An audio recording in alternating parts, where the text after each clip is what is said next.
Hi, welcome. Simon here and hope you're doing well.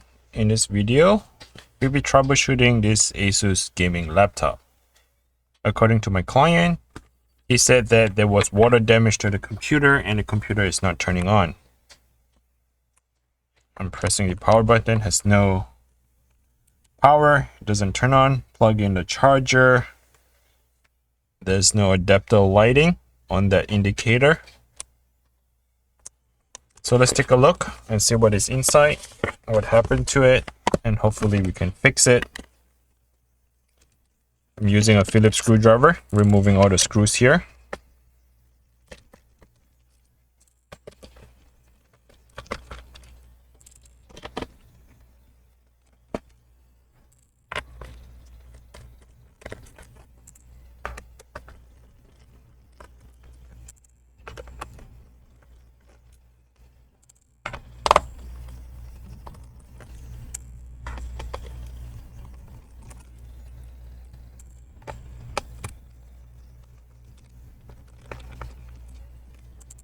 It looks like all the screws are the same size, I believe. Except the bottom 4 screws, I think, which is a lot shorter compared to the rest of other screws. So yeah, keep that in mind. Bottom 4 screws are shorter, the rest of it are much longer. Okay, once I have removed all the screws, let's go ahead and get a metal prying tool, get in between that plastic cover. And then I'll be using a plastic prying tool, right? Try not to scratch the base. Okay, once you remove the back cover, we can see the plastic came off. Any sign of water damage? I don't see much of it, to be honest.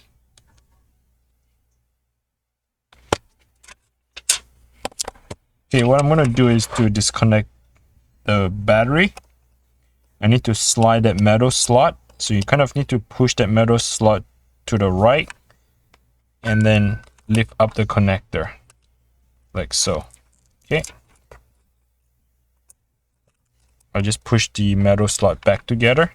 So this is the clipper that clips on top the connector. To remove it, first you need to slide that metal piece and the connector will pop right off. That is the battery. See if you can do a direct power and see if that would power up the computer.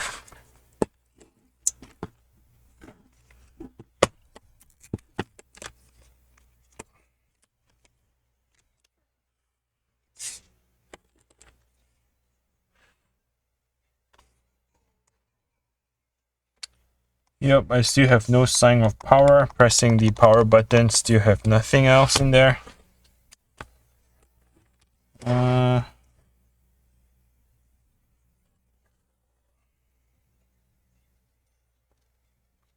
It might have been the keyboard.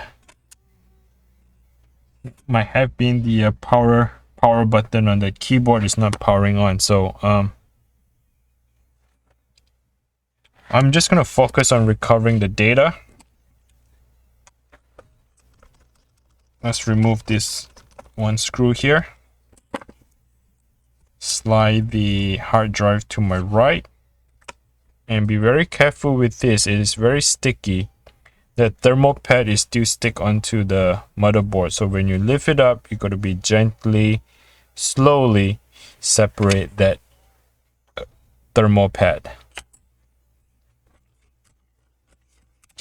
The RAM has nothing to do with the computer for not powering on, so we're just waiting for the power to come on. We remove the battery. Let's hopefully drain the motherboard and see what happened. But I have a feeling most of the damages apply the back of the motherboard, meaning that the liquid or water spill, I think the liquid or the water spill on the keyboard. That means it will be on the other side of the motherboard. So far it's no go. I don't think it's repairable. I can't repair motherboard. Okay, if anything, I need to replace the motherboard. I cannot repair the motherboard. So I'm gonna focus on recovering the data. If that happens to you, I'm sorry. You might have a dead motherboard, but then again, and if the data is important to you, then hopefully this video would help. So I got one of these USB M.2 adapter. This adapter allows you to read off the M.2 drive data. All you can do is just plug into any of the computer, either Mac or Windows. You should be able to access the data just like a thumb drive or like an external drive. Plug it in and you should be able to access the data. If you're not sure where to buy this from, I'll link it down in the description below. I got it through Amazon. It's about $20 or so. Alright, so again, if you remove the battery, do a direct and still no power, then more likely would be the motherboard or the keyboard. That's my guess. And when it comes to motherboard or keyboard, it might be a big major repair. So yep, this is it. Sorry, no further explanation in this video. And after, I would take a look at the keyboard. Hopefully I have a replacement keyboard I can try. Okay, thanks for watching. Until next time, bye now.